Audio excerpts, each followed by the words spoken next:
Quand j'ai fini mes études secondaires, il était temps pour moi d'aller à l'université. J'étais excitée et nerveuse en même temps.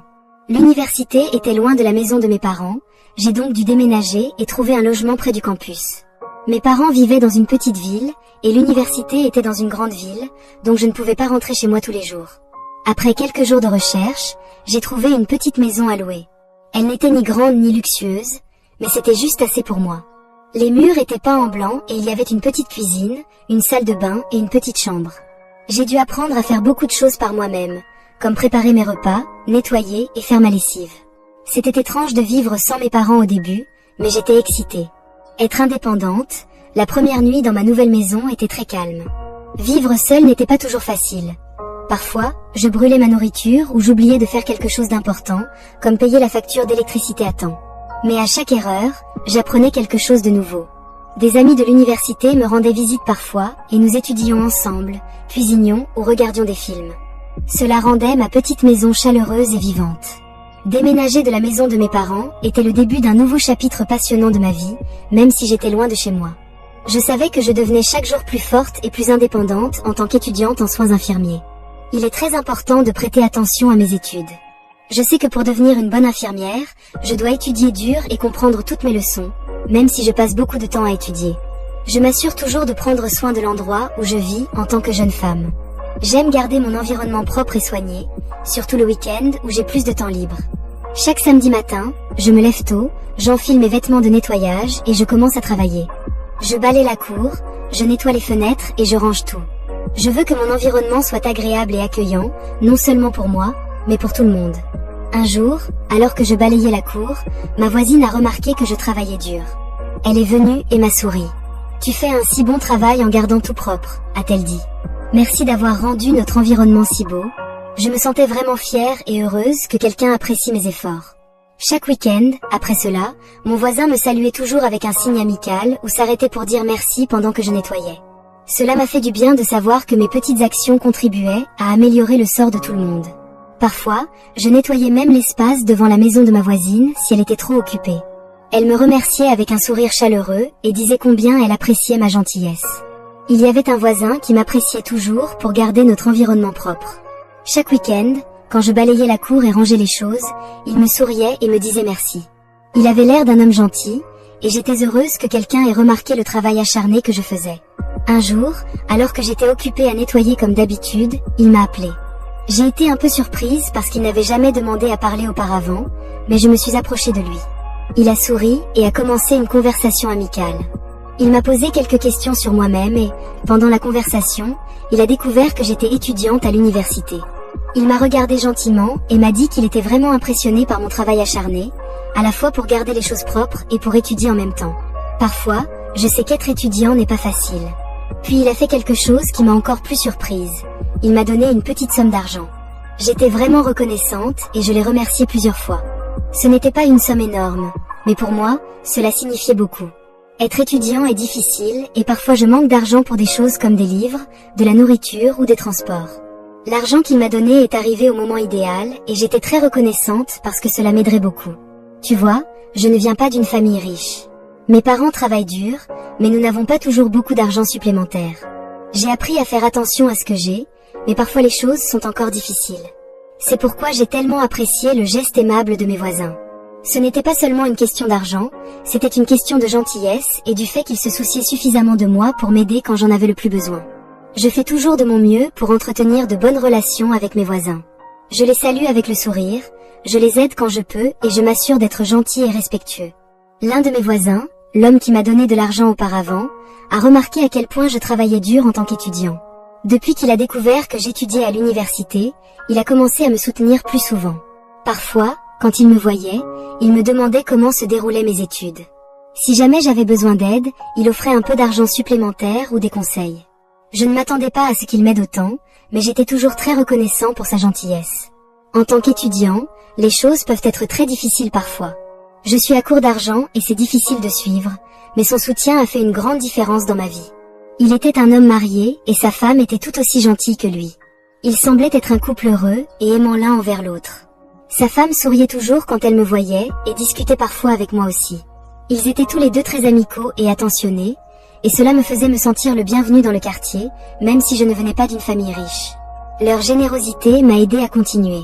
Ce n'était pas seulement une question de l'argent qu'ils m'ont donné, c'était à quel point ils se souciaient de moi. Ils me traitaient comme un membre de leur famille, et cela me faisait me sentir spécial. J'ai apprécié leur aide, plus que les mots ne pourraient le dire. C'était un vendredi après-midi, et le week-end approchait. Après une longue journée à l'école, je suis rentrée chez moi un peu fatiguée. En marchant dans le quartier, j'ai vu mon gentil voisin assis devant sa maison.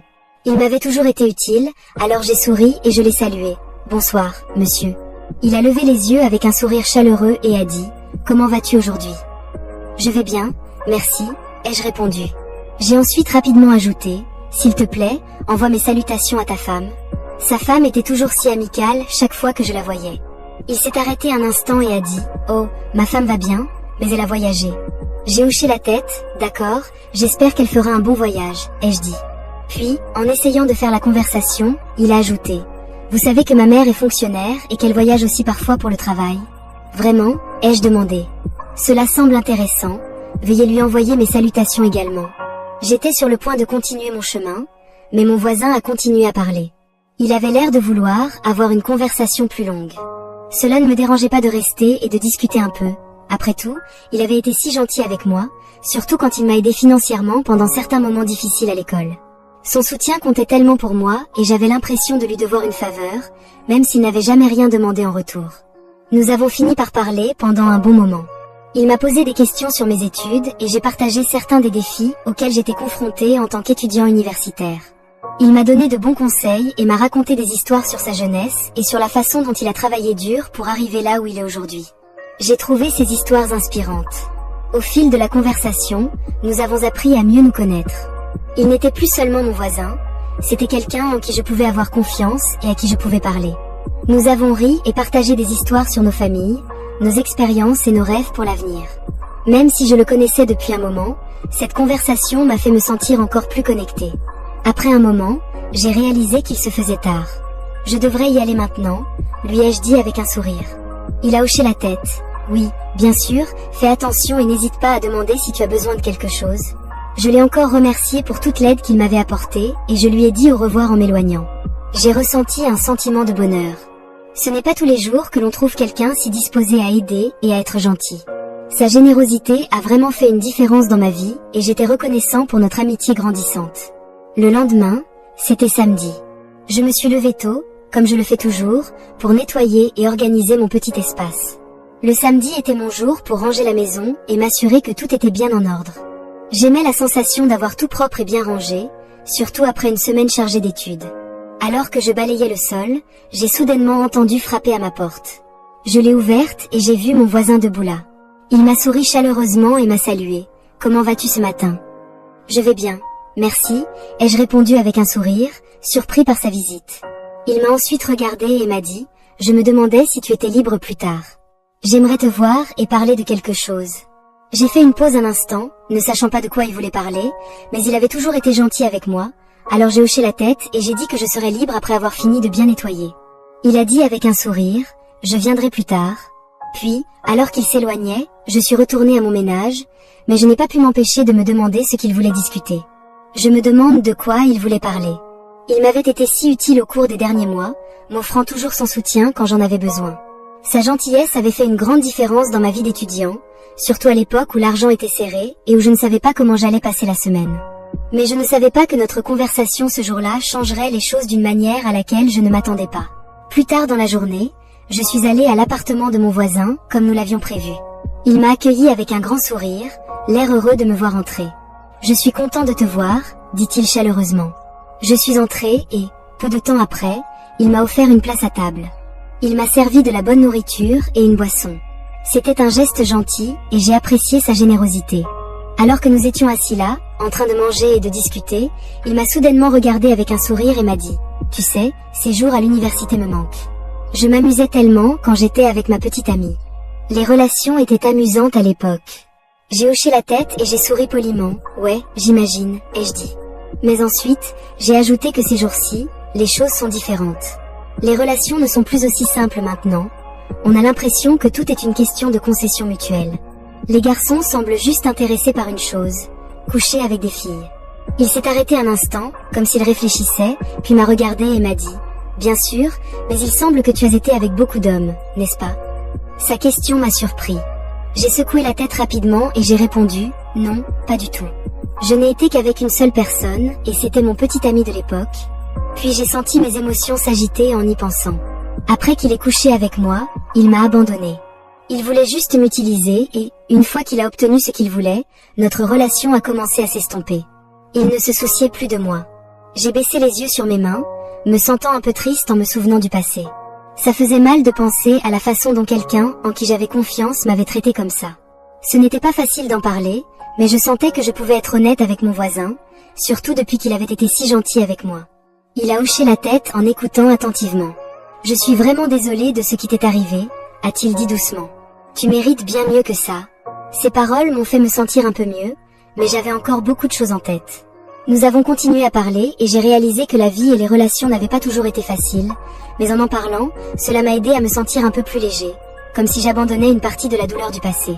Après avoir parlé à mon voisin de ma relation passée et de la façon dont elle s'était terminée, il a hoché la tête pensivement. « Ouais », a-t-il dit. J'ai remarqué que c'est ainsi que les choses se passent avec beaucoup de gens ces jours-ci. Il m'a regardé pendant un moment puis m'a demandé « Donc, depuis, tu n'as plus été avec personne ?» J'ai secoué la tête et j'ai répondu « Non, je ne l'ai pas fait. Ça fait un moment. » Il a semblé curieux et m'a posé une autre question. « Que faudrait-il pour que tu sois à nouveau avec quelqu'un? Que devrait-il se passer ?»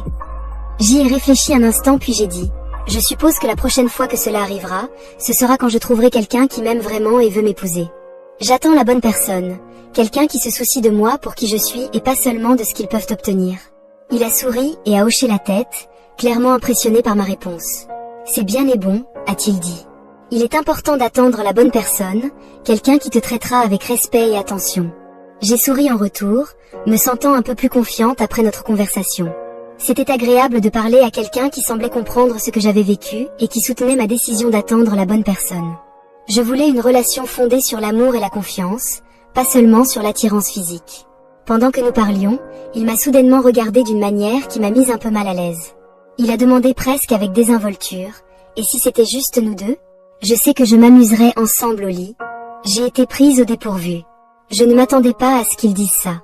Même si, en regardant en arrière, j'ai remarqué certaines choses dans la façon dont il se comportait, dans son langage corporel, dans les regards qu'il m'a lancés. Il semblait qu'il avait réfléchi à ce sujet pendant un moment. L'entendre le dire à voix haute m'a mise mal à l'aise. Je ne savais pas quoi dire au début. Une partie de moi voulait dire non tout de suite, mais une autre partie de moi se sentait confuse. Après un moment, j'ai réussi à dire « Non, pas vraiment ». Il m'a regardée, clairement surprise par ma réponse. « Allez », a-t-il dit en essayant de me convaincre. « Nous en avons tous les deux besoin. Ma femme n'est pas là et j'ai des besoins. Ne peux-tu pas m'aider juste une fois ?» Ces paroles m'ont fait ressentir encore plus de malaise. Je n'aimais pas où allait cette conversation. Il a ensuite ajouté « Souviens-toi que je t'ai beaucoup aidé et je peux continuer à t'aider encore plus. » J'ai réalisé ce qu'il essayait de faire. Il utilisait le fait qu'il m'avait aidé auparavant pour me forcer à faire quelque chose que je ne voulais pas faire. Cela ne me semblait pas bien. Je me suis soudainement sentie piégée, comme si je lui devais quelque chose simplement parce qu'il avait été gentil avec moi dans le passé. Je ne pouvais pas m'empêcher de me rappeler toutes les fois où il m'avait aidé. Il m'avait donné de l'argent quand j'étais en difficulté et il avait toujours été gentil. Ce qu'il disait avait du sens, dans le sens où il avait été bon avec moi, et peut-être que je lui devais quelque chose. Son aide avait fait une grande différence dans ma vie d'étudiant. Après avoir réfléchi un instant, j'ai soupiré et pris une décision qui ne me semblait pas tout à fait juste au fond de moi. Je l'ai regardé et j'ai dit « D'accord, nous pourrons nous amuser ». Au moment où il entendit mes mots, son visage s'éclaira de bonheur. « Gentille chérie », dit-il avec un sourire. Il s'approcha et m'embrassa doucement sur le front. C'était un sentiment étrange. Une partie de moi voulait croire que tout irait bien, mais une autre partie de moi se sentait mal à l'aise face à toute la situation. Je pouvais dire qu'il attendait ce moment depuis longtemps. Il semblait si impatient, presque trop impatient, comme s'il ne pouvait plus attendre. Je savais que sa femme était absente depuis un moment et il était clair qu'elle lui manquait, mais je savais aussi que ce n'était pas bien, peu importe à quel point il m'aidait pendant que j'étais assise là. J'ai réalisé que parfois, les gens utilisent la gentillesse pour obtenir ce qu'ils veulent, même quand ce n'est pas juste. Je me sentais déchirée entre la gratitude pour tout ce qu'il avait fait pour moi et le sentiment inconfortable dans mon cœur qui me disait que ce n'était pas ainsi que les choses devraient être. Il a souri et m'a dit « Tu peux utiliser ma salle de bain pour prendre un bon bain, tu te sentiras fraîche et en pleine forme. » J'ai hoché la tête et je suis allée à la salle de bain, ressentant un mélange d'excitation et de nervosité. Après avoir fini mon bain, je suis sortie et je me suis sentie un peu plus détendue. Il m'a accueillie dans sa chambre avec un grand sourire et je pouvais voir qu'il voulait que je me sente à l'aise et que je m'amuse, même si j'étais nerveuse. J'ai essayé de me détendre. J'ai pris une profonde inspiration et je me suis allongée lentement sur le lit. C'était étrange d'être là et mon cœur battait à tout rompre. Je ne savais pas trop à quoi m'attendre et cela m'a mise mal à l'aise en le regardant. J'ai remarqué le bonheur qui brillait sur son visage. J'avais l'air excitée comme un enfant attendant une surprise. Je pouvais dire qu'il attendait vraiment avec impatience ce qui allait se passer et une partie de moi se sentait heureuse pour lui, mais une autre partie de moi n'était toujours pas sûre, et ma timidité rendait difficile de profiter pleinement du moment. Alors que j'étais allongée là, j'ai senti un mélange de sentiments tourbillonner en moi. De l'excitation, de la confusion et même un peu de peur. Je ne voulais pas le décevoir, mais je ne voulais pas non plus faire quelque chose pour lequel je n'étais pas prêt. J'ai réfléchi à combien ma journée était différente de ce que j'avais imaginé. Est-ce que cela changerait tout entre nous ? J'avais tellement de questions, mais je ne savais pas si je pouvais les poser. Il s'est rapproché un peu, et je pouvais voir à quel point il était impatient. Je ressentais un tiraillement entre vouloir lui faire plaisir et vouloir me protéger. La pièce était chaude, mais mon cœur battait à tout rompre avec l'incertitude. J'ai pris une profonde inspiration pour essayer de calmer mes pensées à ce moment-là. J'ai réalisé que je devais réfléchir attentivement à mes sentiments. Je voulais faire le bon choix, non seulement pour lui, mais aussi pour moi. C'était un moment que je n'oublierai jamais, et je savais que je devais décider de ce que je voulais vraiment avant de le savoir. Il était très proche de moi, et tout a commencé à arriver si vite que mon cœur s'est emballé. Alors que je sentais la chaleur de sa présence, il semblait impatient et excité, et je pouvais voir la joie sur son visage. Il était clair qu'il passait un bon moment, et je voulais aussi me sentir heureuse pendant que nous passions du temps ensemble. J'ai ressenti un tourbillon d'émotions en moi. Je me sentais confus, comme si mon esprit essayait de rattraper mon cœur. Il y avait une étrange excitation qui faisait palpiter mon estomac, mais il y avait aussi une petite voix dans ma tête qui murmurait des doutes sur le fait que j'étais vraiment prête pour cette partie de moi que je voulais profiter. C'était le moment d'oublier mes soucis et de vivre l'instant présent, mais j'ai aussi ressenti un peu de culpabilité. Je me suis souvenue de mes valeurs et de ce qu'on m'avait toujours appris sur les relations. J'ai pensé à la façon dont les choses pourraient changer après ce moment, et je me suis demandé si je me sentirais encore bien dans ce que nous faisions. Il avait l'air si heureux, et cela me donnait envie de sourire aussi, mais je ne pouvais pas me débarrasser du sentiment que je marchais sur une ligne fine. J'avais l'impression d'être dans un rêve où tout se passait trop vite pour bien comprendre. Je voulais m'assurer de ne pas me perdre dans toute cette excitation, tout en essayant de gérer tout cela. J'ai réalisé que je devais être fidèle à moi-même. Je voulais profiter d'être avec lui, mais j'avais aussi besoin de faire des choix qui me convenaient. Mon cœur me tirait dans des directions différentes, et je savais que je devais trouver un moyen d'équilibrer mes sentiments avec mes valeurs. Après un certain temps, il semblait satisfait et s'est endormi un peu. Quand il s'est réveillé, nous sommes tous les deux allés au salon pour manger quelque chose. Il avait l'air si heureux, presque comme un enfant avec son jouet préféré, mais en moi, je ne ressentais pas la même joie. Je pensais à sa femme qui ne savait pas ce qui se passait. Je me demandais comment elle se sentirait si elle découvrait qu'il m'avait donné de l'argent pour mes dépenses scolaires, et je l'ai accepté avec un sourire poli. Il avait l'air content, mais j'ai ressenti un poids dans mon cœur. J'ai réalisé que j'avais fait un choix et que je ne pouvais pas revenir en arrière sur mes actions. Tout avait changé, et je savais que je devais vivre avec les conséquences. J'ai quitté sa maison avec des sentiments mitigés. Une partie de moi avait l'impression d'avoir franchi une ligne, et je ne pouvais pas me débarrasser de l'inquiétude quant à ce qui pourrait arriver ensuite. Je devais y réfléchir attentivement à ce que tout cela signifiait pour moi et mon avenir. Tu aimes la vidéo ? Abonne-toi à la chaîne, commente et laisse un like.